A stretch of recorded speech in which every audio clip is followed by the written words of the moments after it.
پل سے اتارو راہ گزر کو خبر نہ ہو.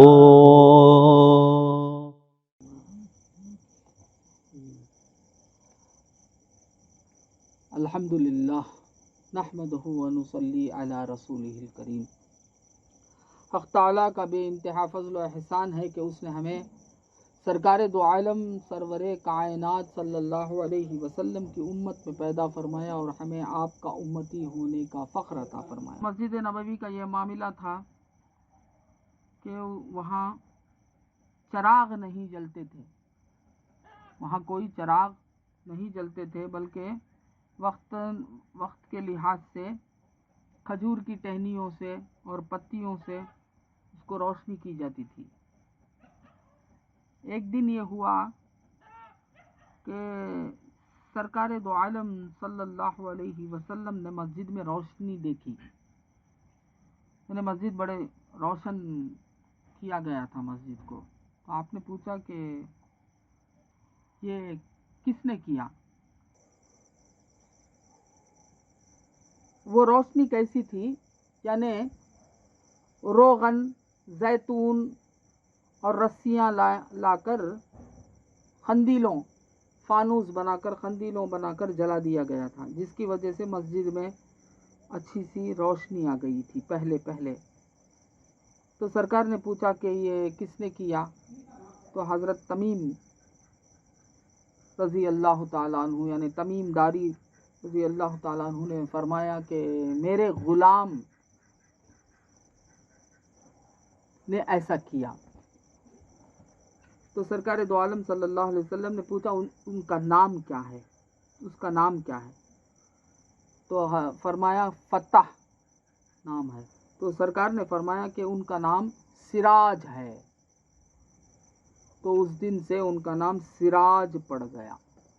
سراج کے نام سے وہ صحابی مشہور ہو گئے جنہوں نے پہلی بار مسجد نبوی میں روشنی کی.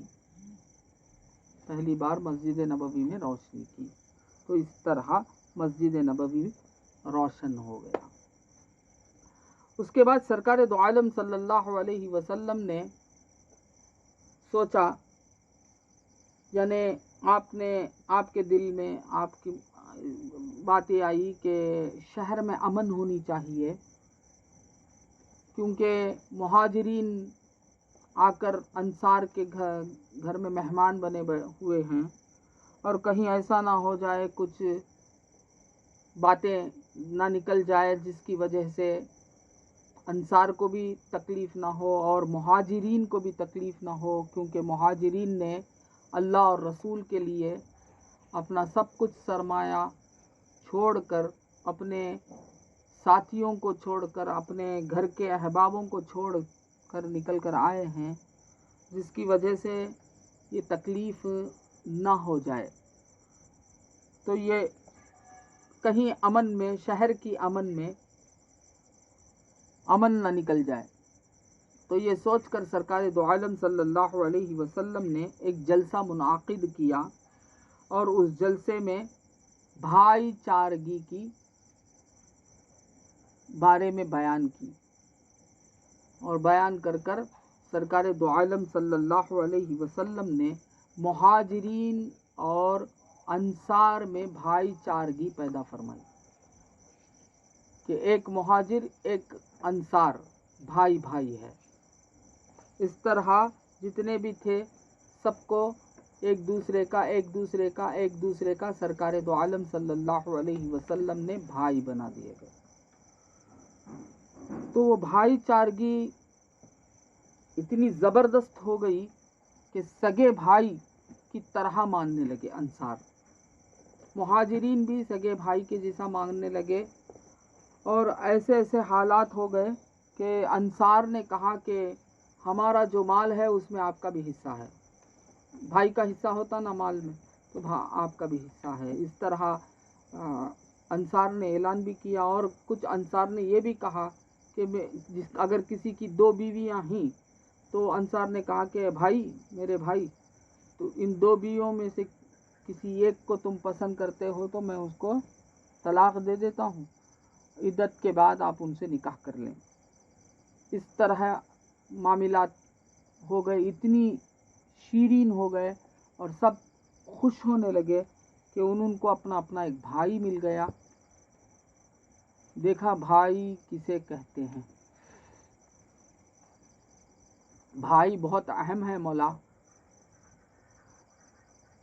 بھائی ایک ایسا رشتہ ہے جو رشتہ اللہ تعالیٰ کی طرف سے ملتا ہے، اور بھائی میں بہت طاقت ہوتی ہے۔ بات سمجھ میں؟ بھائی میں بہت طاقت ہوتی ہے، کیونکہ وہ رحم کا رشتہ ہوتا ہے، اور رحم کا رشتہ ہونے کی وجہ سے اس میں بہت طاقت ہوتی ہے، اور ایک بھائی دوسرے بھائی کو گرتا ہوا دیکھنا پسند نہیں کرتا۔ یہ ہے حقیقت میں بھائی چارگی۔ تو آج بھائی بھائی میں دشمنیاں بہت ہو رہی ہیں، تو دیکھو نہیں، بلکہ حضور نے جب ایک مومن دوسرے مومن کو ملانا چاہا، ایک بنانا چاہا، تو کون سے رشتے کو استعمال کیا؟ بھائی کے رشتے کو استعمال کیا۔ تو بھائی کا رشتہ بہت بڑا ہے۔ میرے والد محترم مربی ایک واقعہ بھی پیش کرتے تھے، سعدی شیرازی رحمۃ اللہ علیہ کا ایک واقعہ بھی پیش کرتے تھے۔ سعدی شیرازی رحمۃ اللہ علیہ سیر کرتے تھے، جب وہ سیر کر کر واپس اپنے بستی آئے، بہت سال دنیا بھر سیر کرتے تھے دین کے کام کے لیے، اور وہ جب واپس آئے تو ان کو لینے کے لیے انہوں نے سوچا کہ بہت زمانے کے بعد میں واپس آ رہا ہوں، تو مجھے لینے کے لیے میرا پورا گھر بار، میرے دوست احباب سب آ جائیں گے۔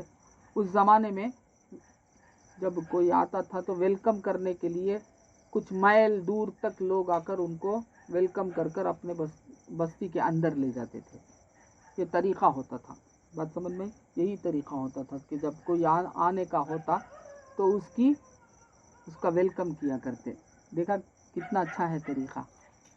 آج اگر کوئی آتا تو ہم سر پکڑ لیتے، کوئی مہمان آیا ہے، اب ہم سر اپنا پکڑ لیتے کہ بھائی اب مہمان آ گیا، اب اس کی کون کریں گے، اب بیوی کو الگ جا کے منانا ہے، ورنہ تو انہیں پوچھیں گے کیا جی دوسرا کام نہیں کیا تم نے، کہ اب کون کی بلا لے گا، کو سب کو بٹھا لے گا، کیا ہے دربار، کیا ہے دھرم شالہ، کیا ہے دربار ہے، ہاں یہ سب پریشانیاں ہوتے نہیں۔ مگر یہاں دیکھیے اس زمانے میں مہمان نوازی کتنی اچھی انداز سے ہوتی تھی۔ مہمان نوازی میں تو سرکار حضرت ابراہیم علیہ السلام تو بہت نام کمائے، مہمان نوازی آپ کی بے مثال ہے۔ تو اس طرح مہمان نوازی ہوتی تھی۔ سعدی شیرازی رحمۃ اللہ علیہ نے سوچا کہ میری مہمان نوازی بھی بڑی اچھی ہوگی، یعنی میں بہت دور سے واپس اپنے ہی گھر آ رہا ہوں، مگر بہت سالوں کے بعد آ رہا ہوں، تو دیکھا کہ کوئی نہیں بلکہ ایک دوست، ان کا جو پرانا ایک دوست تھا وہی کھڑا ہوا ہے۔ تو انہوں نے سلام کیا اور ملے، گلے ملے، مل کے بہت خوش ہوئے۔ انہوں نے پوچھا چلتے چلتے کہ بھائی کیا معاملہ ہے، کوئی نظر نہیں آ رہا ہے۔ تو وہ چلتے چلتے سنانے لگا کہ تمہارے والد محترم جی ان کا انتقال ہو گیا، انا للہ و انا۔ پھر تھوڑی دیر میں کہا کہ تمہارے والدہ کا انتقال ہو گیا، پھر تھوڑی دیر میں کہا تمہارے بیوی کا انتقال ہو گیا۔ ہر انتقال کو سنتے انا للہ پڑھتے چلے جاتے۔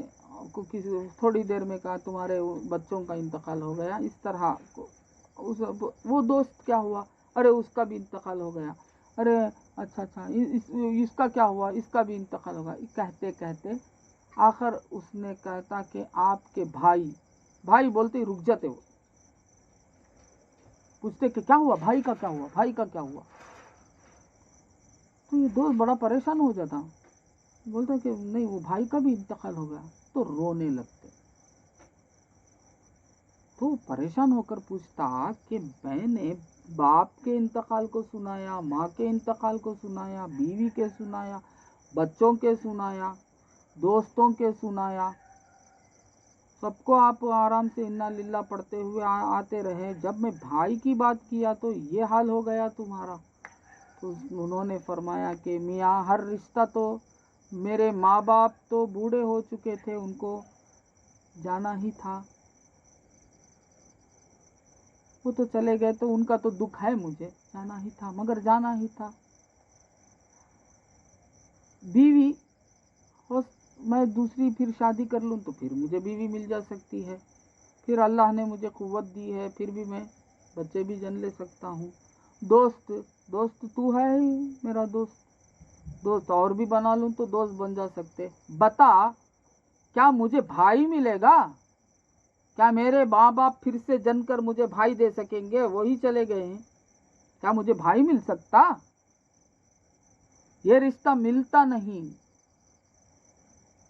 تو یہ چلے گیا ہے تو مجھے بہت دکھ ہوا, اور بھائی میرے ہر دکھ کو, درد کو سہنے والا, سمجھنے والا. تو یہ واقعہ ہم کو سناتے تھے سرکار کوکب شاہ آمری رحمت اللہ علیہ چشتی القادری. تو بھائی بہت بڑی چیز ہوتی ہے, بھائی کا رشتہ بہت بڑا ہوتا ہے. تو سرکار نے بھی بھائی کے رشتے سے ایک دوسرے کو جوڑ دیا. آج بھی ہم کیا ہیں, مومن آپس میں کیا ہیں, مسلمان کیا ہیں آپس میں, مومن کیا ہیں آپس میں, بھائی بھائی ہیں. کتنا اچھا رشتہ, کتنا عجیب رشتہ سرکار دو عالم صلی اللہ علیہ وسلم نے ہمیں آپس میں عطا فرمایا. اسی وجہ سے آج بھی یاد رکھو, کہیں بھی کوئی مسلمان کو تکلیف ہوتی ہے تو ہمارا دل درد دیتا ہے, کیونکہ ہم اس کو بھائی مانتے ہیں, وہ ہم کو بھائی مانتا ہے. بات سمجھ میں؟ یہ سرکار نے یہ رشتہ عطا فرمایا. تو مہاجرین اور انصار میں اس طرح بھائی بھائی بنائے گئے, تو انصار نے اس طرح ایثار کرنے کے لیے. تو اسی طرح حضرت عبد الرحمن بن عوف جو مہاجر تھے, ان کے ساتھ حضرت سعد بن ربیع انصاری خزرجی سے رشتہ برادری ہو گیا. انہوں نے کہا کہ میرے پاس تو بہت زیادہ مال ہے, میں اپنا مال آپ کو بانٹ دیتا ہوں. میری 2 بیویاں ہیں, ان میں سے ایک کو جو آپ پسند کریں میں طلاق دے دیتا ہوں, عدت گزرنے پر آپ اس سے نکاح کر لیجئے. تو حضرت عبد الرحمن نے کہا, آپ کے اہل اور آپ کا مال آپ کو مبارک, مجھے بازار کا راستہ بتائیے. تو انہوں نے ان کو بازار کا راستہ بتایا کہ فلاں جگہ بازار جمتا ہے. تو آپ نے چھوٹے پیمانے پر تجارت شروع کی. آپ نے چھوٹے پیمانے پر تجارت شروع کی, جو پنیر اور مکھن کی تجارت تھی, اور وہ تجارت عروج پانے لگی. اسی طرح جو بھی انصار کسی مہاجر کو کہتے کہ میرے مال میں سے لے لو, تو مہاجر کہتے کہ الحمدللہ لیں گے, مگر پہلے کچھ راستے بتائیے, ہم کو یہ ہنر آتا ہے, ہم کو یہ بتائیے ترکیب. اس طرح مہاجر کام کرنے لگے, بیپار جو جانتا تھا بیپار کرنے لگا, اور ایک دوسرے کی قوت بن گئے. بات سمجھ میں؟ آج اگر کوئی کہے کہ لے لو, پہلے میں لے لوں گا, نہیں, بسم اللہ دے دلبا الحمدللہ. صحابہ کیا تھے, لیتے نہیں تھے, ہاں رکھو, ہم بھی تمہارے ساتھ مل کر کریں گے.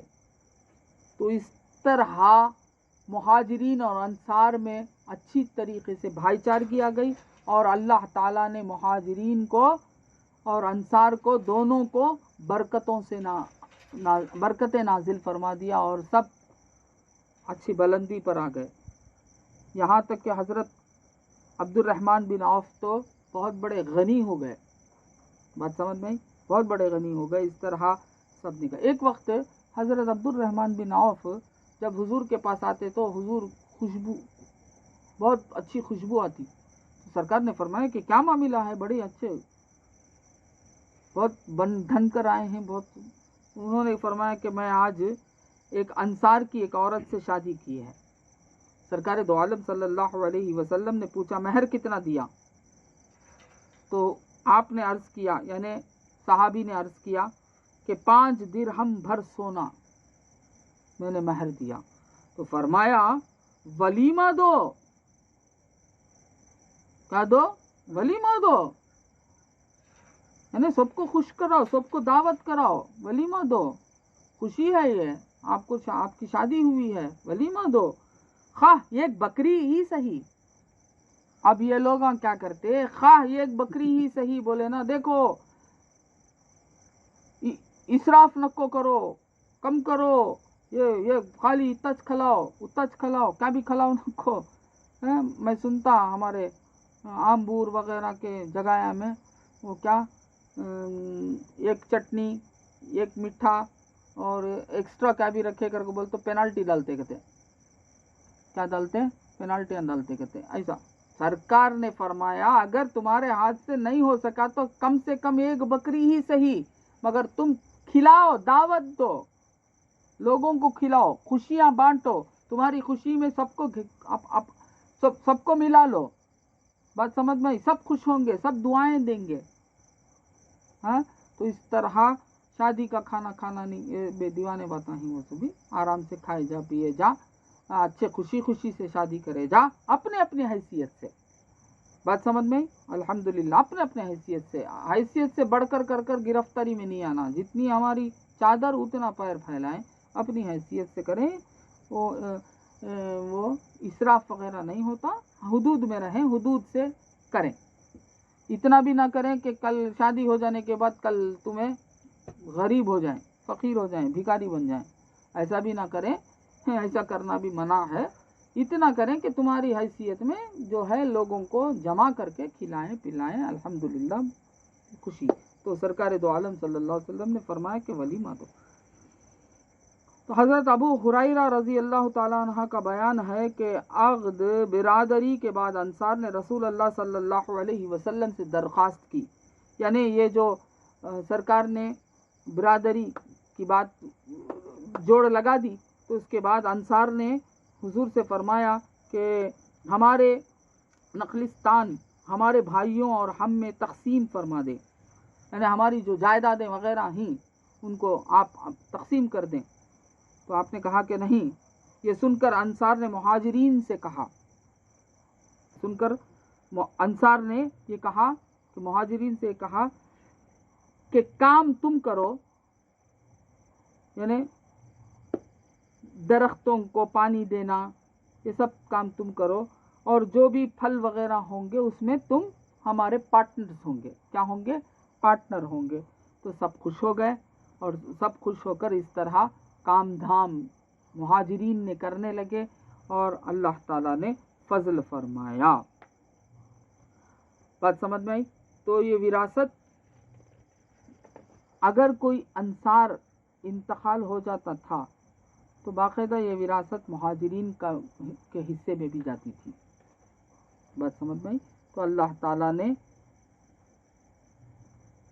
آیت نازل فرمائی کہ اور جنہوں نے پہلے سے اس شہر اور ایمان میں گھر بنا لیا ہے، دوست رکھتے ہیں انہیں جو ان کی طرف ہجرت کر کے گئے، اور اپنے دلوں میں کوئی حاجت نہیں پاتے اس چیز کی جو دیے گئے، اور اپنی جانوں پر ان کو ترجیح دیتے ہیں اگرچہ انہیں شدید محتاجی ہو، اور جو اپنے نفس کے لالچ سے بچایا گیا تو وہی کامیاب ہے.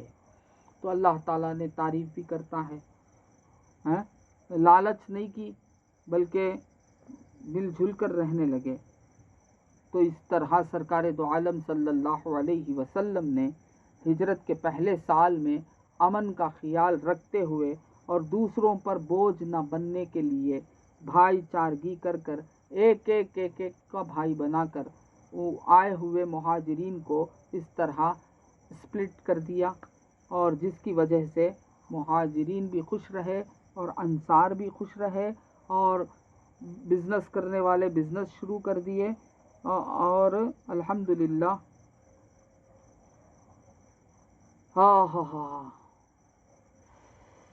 بزنس کرنے والے بزنس بھی شروع کر دیے، اور کام کرنے والے کام کرنا شروع کر دیے. اس طرح مل جل کر آپس میں مسلمان رہنے لگے۔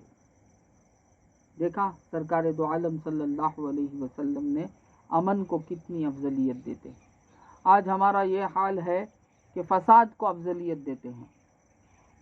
امن ہے، گھروں میں جا کے فساد مچا کے آ جاتے، ایک بھائی کی بات دوسرے بھائی کو جا کو بول ڈلتے، بول کو لڑائی کو لڑا کو چھوڑ ڈل کو تماشا دیکھتے، ہوتا نا، لڑا کر دے کر کیا کرتے، تماشا دیکھتے، ایک دوسرے میں لڑانا یہ بہت بڑا یہ سمجھتے، کیا سمجھتے، فن بہت بڑا فن ہے میرے اندر، ایک بھائی دوسرے بھائی کو لڑانے کا سمجھتے، مگر مسلمانوں کا طریقہ یہ نہیں ہے۔ سرکار دو عالم صلی اللہ علیہ وسلم نے امن کو اختیار کرنے کی ہی ترغیب دی ہے۔ بات سمجھ میں؟ اس طرح امن و امان سے مدینے میں مسلمان رہنے لگے۔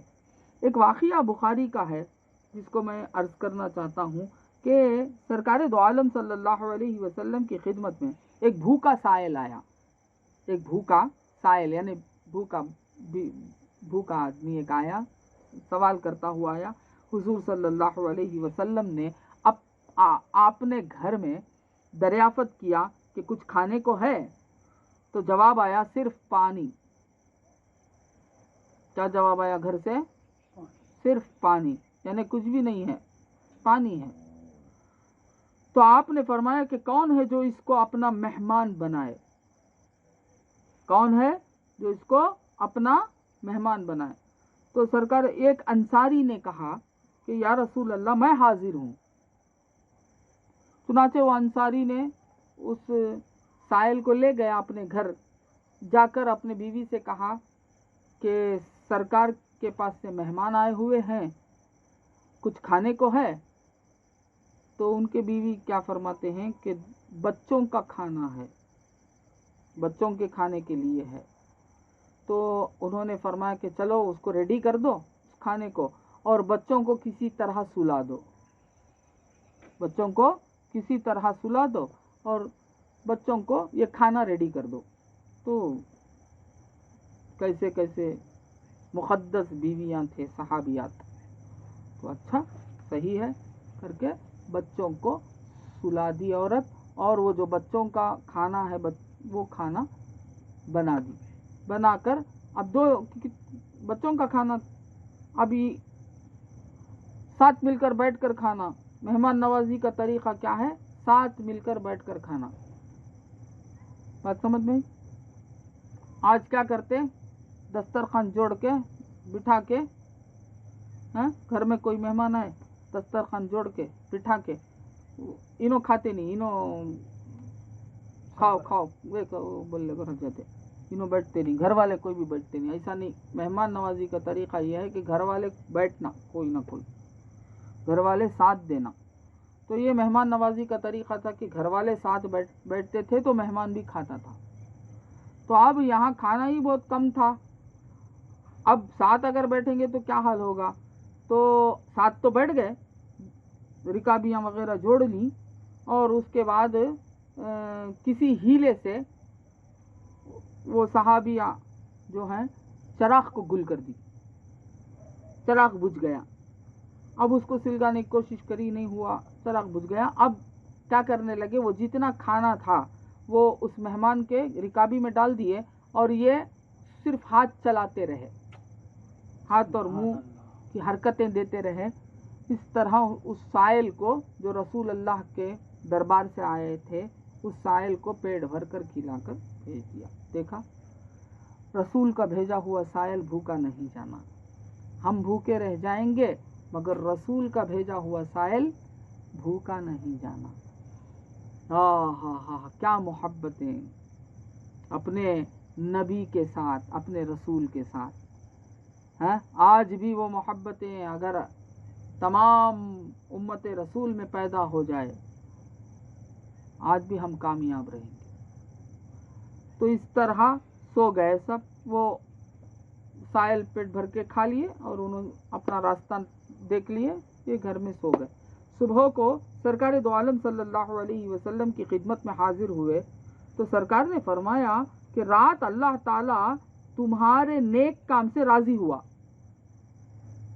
کیا فرما رہے ہیں؟ اللہ تعالیٰ تمہارے نیک کام سے راضی ہوا،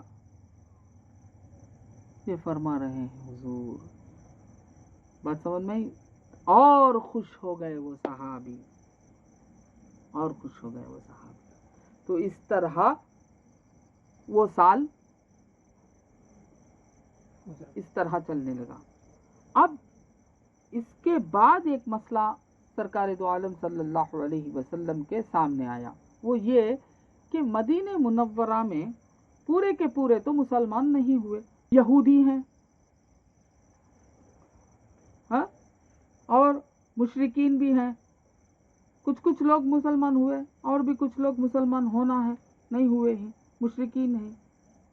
اور جتنے بھی قبیلے تھے اس قبیلے کے پورے نہیں ہوئے، ہر قبیلے کے کچھ لوگ مسلمان ہوئے، ہر قبیلے میں اور بھی بہت سارے کیا ہیں؟ مشرکین ہی.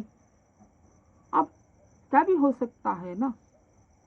تو سرکار دو عالم صلی اللہ علیہ وسلم نے اسے کہتے سیاست. دیکھا حضور کی سیاست، نیک سیاست، اچھی سیاست. آج ہم پالیٹکس کو، سیاست کو برا سمجھتے ہیں. نہیں، کوئی چیز بری نہیں ہوتی. بات سمجھ میں؟ کام کام پر ہے. اب ہمارے ہاتھ میں سیل فون ہے، اب دیکھیے نیکی کا کام بھی کر رہا ہے سیل فون. اسی وقت یوٹیوب میں کئی ایسے ویسے چیزاں بھی ہیں جو برائی بھی اس سے نکلتی ہے. اب ہے استعمال کرنے کا طریقہ. نیکی کی طرف اس کو استعمال کریں گے تو وہ نیکی دے گی، برائی کی طرف، گناہ کی طرف استعمال کریں گے تو وہ گناہ دے گی. تو اس طرح پالیٹکس کو ہم لوگ کیا کرتے؟ سیاست دان نیگلیکٹ کرو، اسے عزت نہیں دیتے اور اس کے ساتھ تعلقات توڑ لیتے. کیا بولے تو سیاست دان ہے، وہ سیاست دان ہے.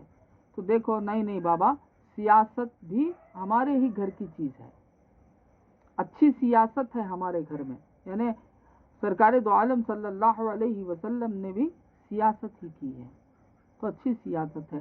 آج کے ماحول کے مطابق آج کا ماحول جو ہے بڑا بگڑا ہوا ہے. ہاں، خاص کر ہندوستان کا ماحول جانتے ہیں، مسلمانوں پر کئی اقسام، کئی قسم سے ظلم ہوتے ہیں.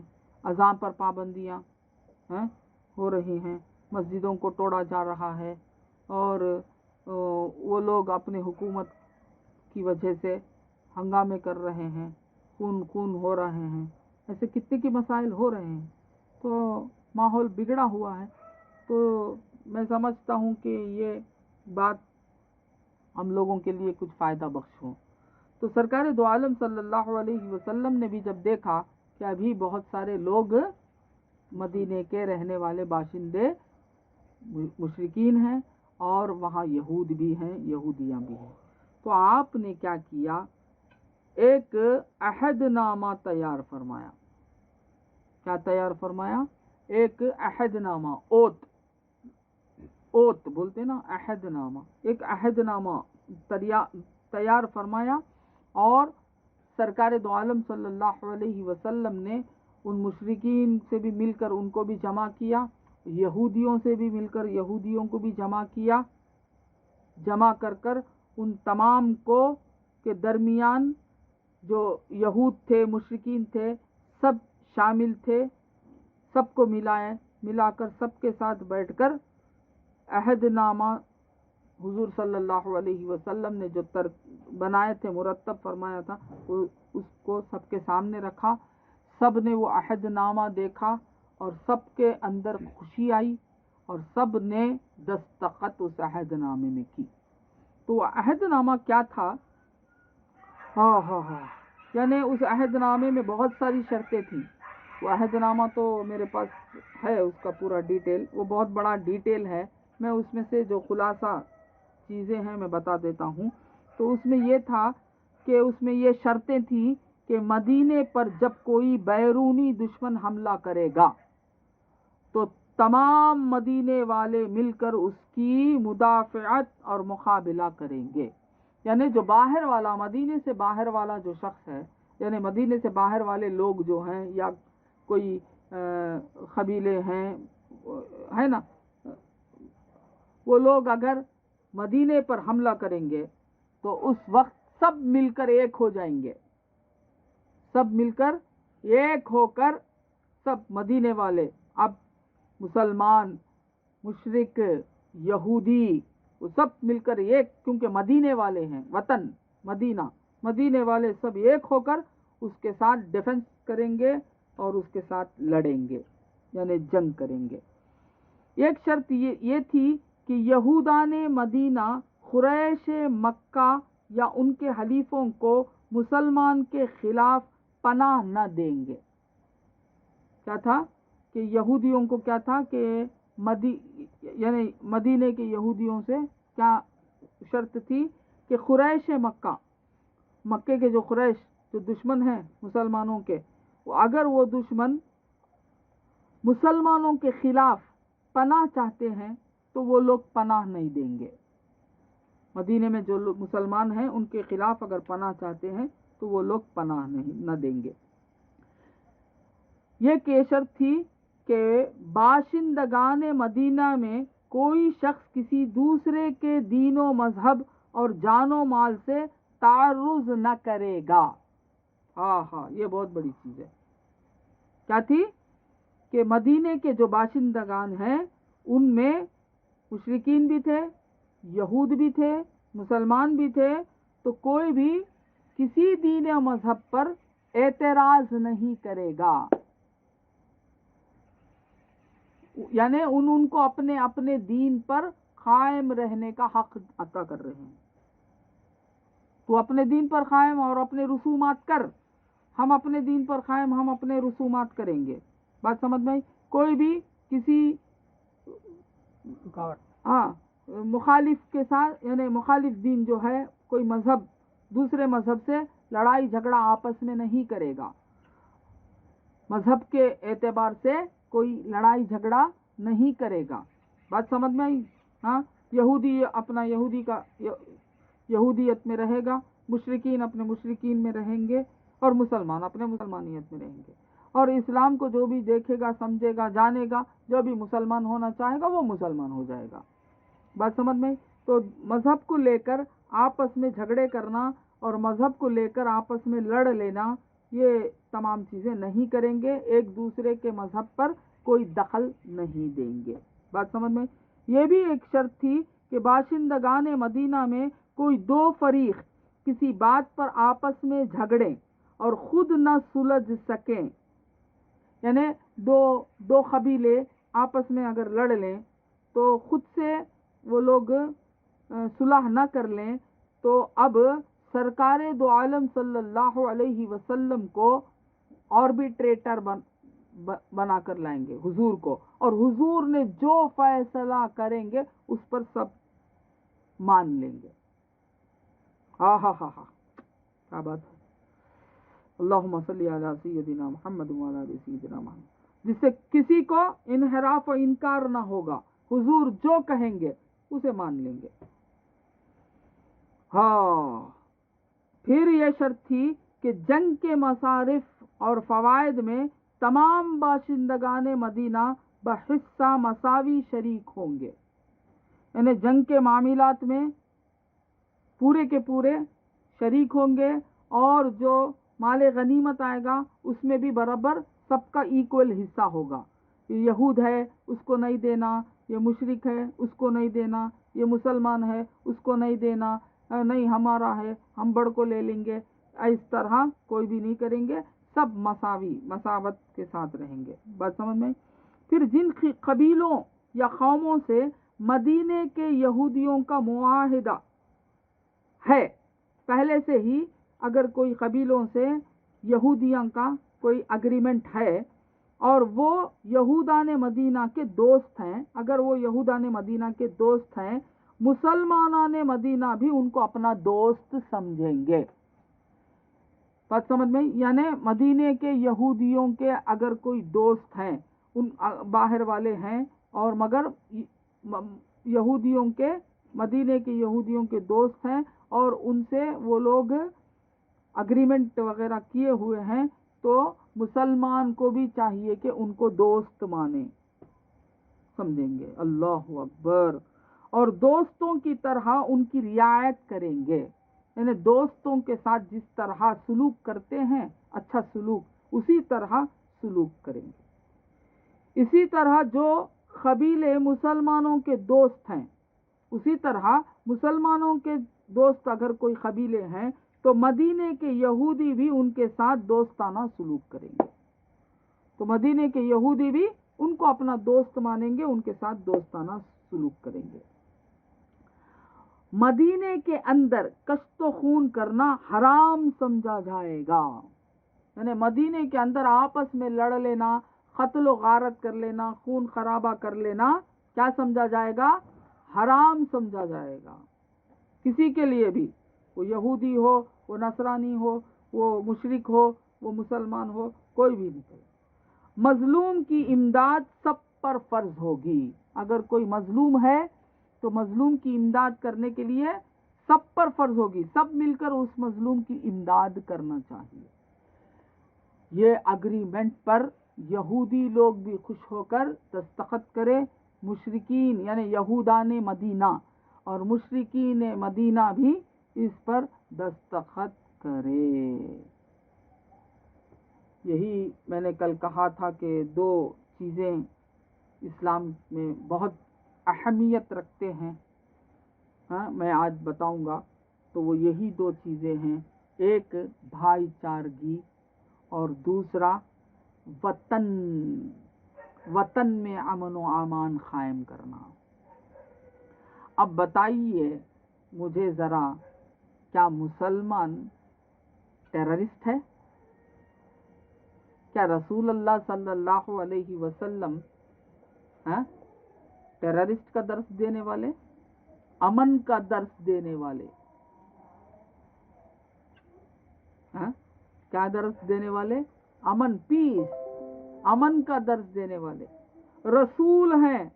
آپ پر فرض ہے کیا کرنا؟ تبلیغ کرنا،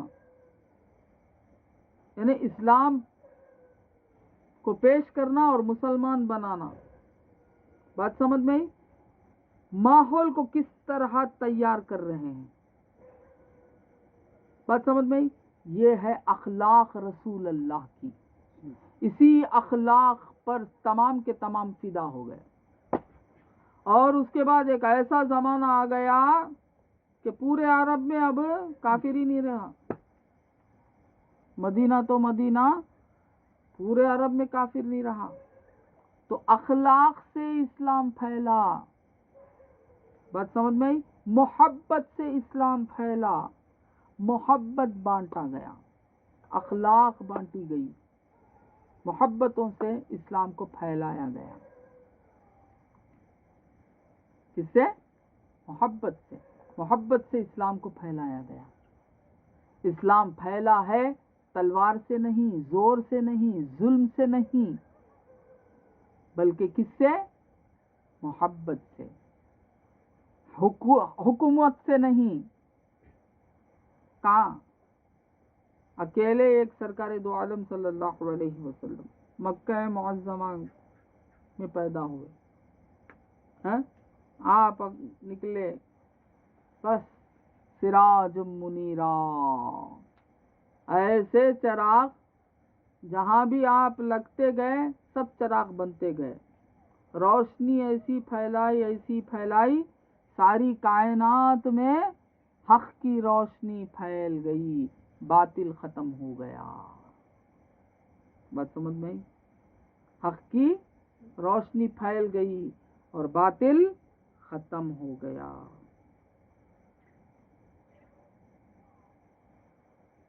کتنا اچھا انداز، کتنا بہتر طریقہ ہے۔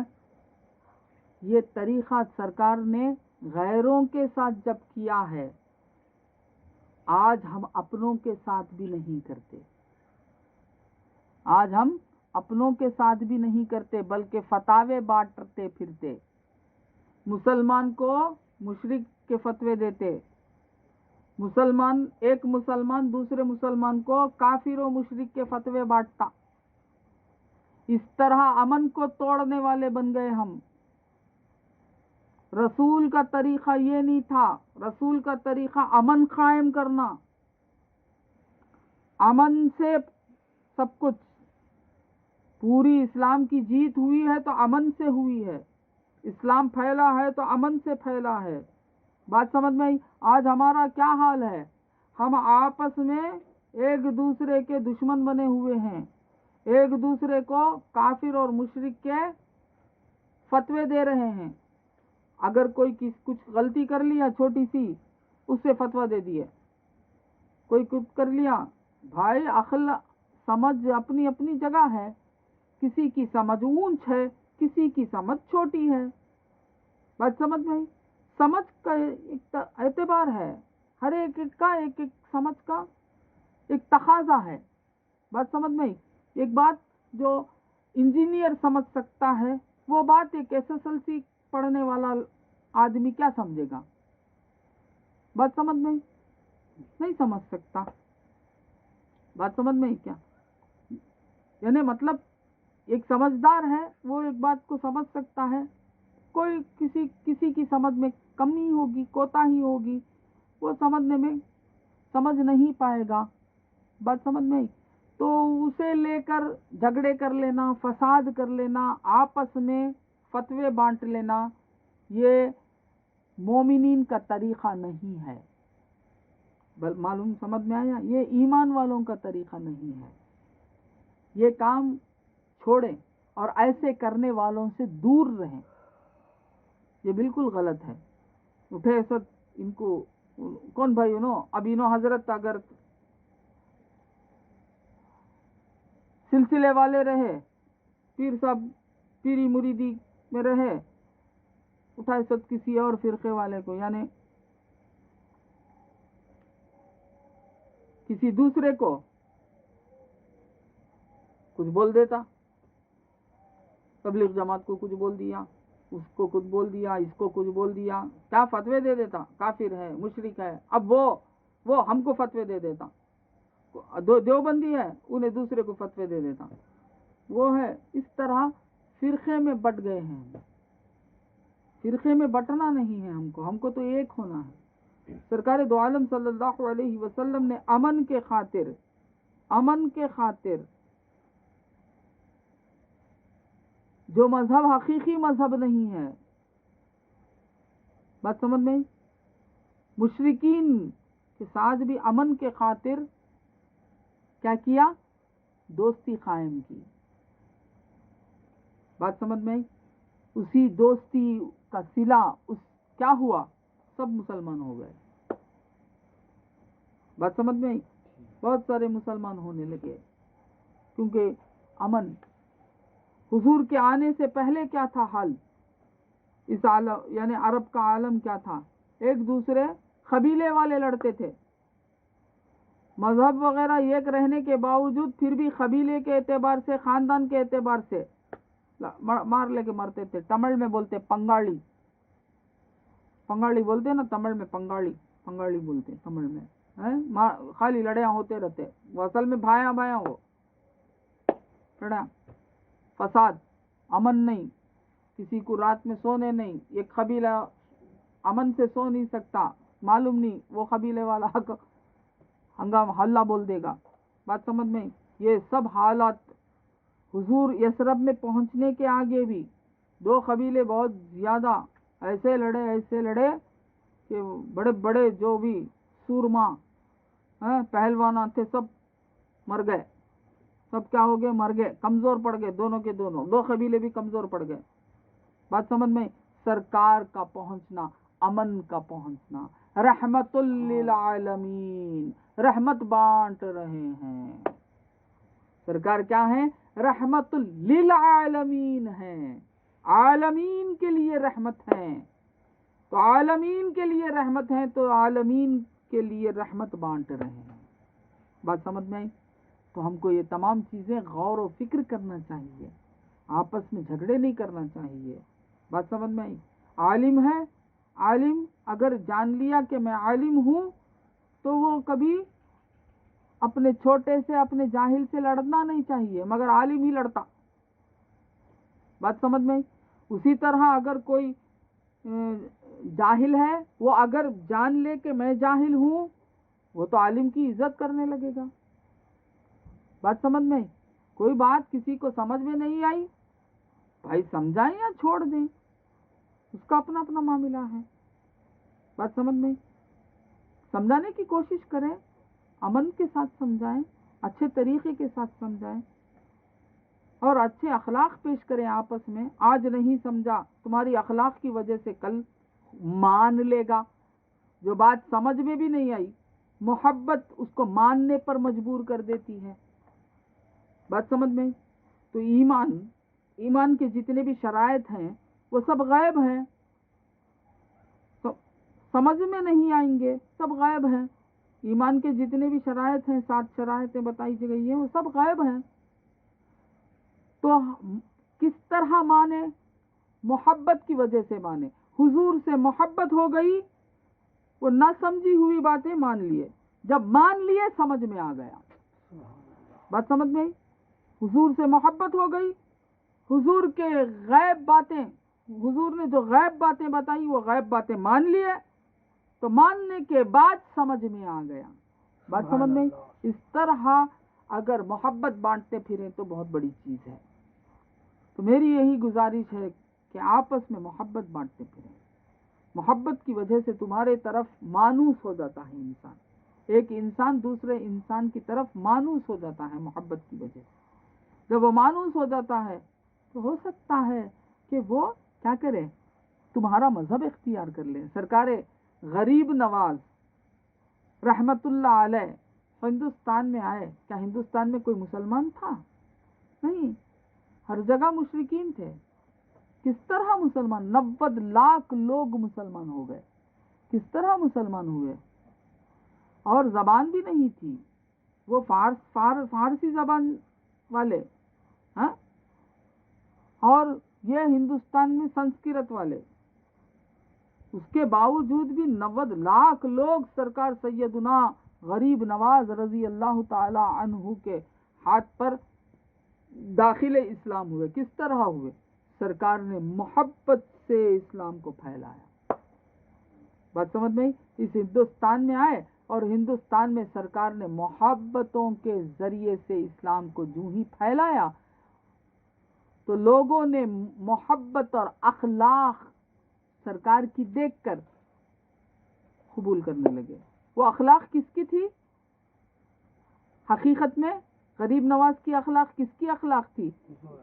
سرکار دو عالم صلی اللہ علیہ وسلم کی اخلاق تھی.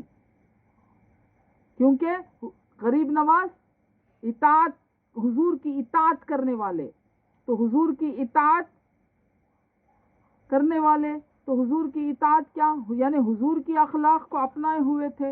حضور کی اخلاق جب دیکھے مسلمان ہونے لگے. بات سمجھ میں آئی؟ تو حضور نے محبت کی، آپ نے بھی محبت کی. جب آپ نے محبت کی، محبت کی وجہ سے مانوس ہونے لگے.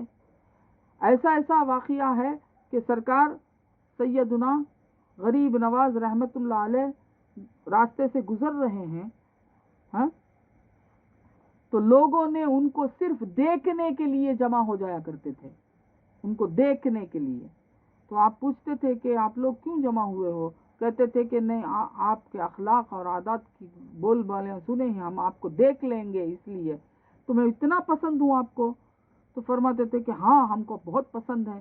تو پھر میرا مذہب کیوں نہیں اختیار کر لیتے؟ جب میں اتنا پسند ہوں آپ کو، میں اچھا ہوں، تو میرا مذہب بھی تو اچھا ہے نا. میں اچھا ہوں، میرے مذہب کے وجہ سے میں اچھا ہوں. تو یہ بات جب سنتے تو سب لوگ داخل اسلام ہو جایا کرتے.